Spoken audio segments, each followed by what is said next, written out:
Evo nas na trećem nivou. Nakon što smo naučili nešto o vrstama i kredibilitetu različitih izvora informacija, sada ćemo pričati više o sadržajima koje oni objavljuju. Medijski i nemedijski sadržaj, a i oni kredibilni i nekredibilni, mogu objavljivati sadržaje kojima se može vjerovati, ali i one kojima se ne može vjerovati. Za procjenu kredibilnosti nekog sadržaja možemo se koristiti teorijom o 5V. 5V podrazumijeva takozvano zlatno novinarsko pravilo za pisanje vijesti.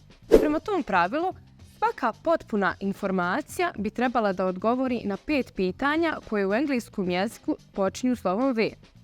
Ta pitanja jesu who, ko, what, šta, where, gdje, when, kada i why, zašto.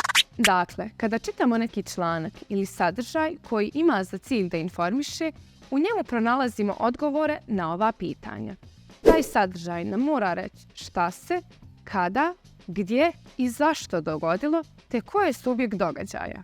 Ukoliko na neko od ovih pitanja nema odgovora, ta vijest nije potpuna. Najbolje je da to vidimo na primjer.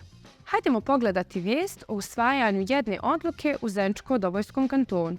Nakon čitanja članka probaj da prepoznaš na koje od 5 zlatnih novinarskih pitanja nedostaje odgovor.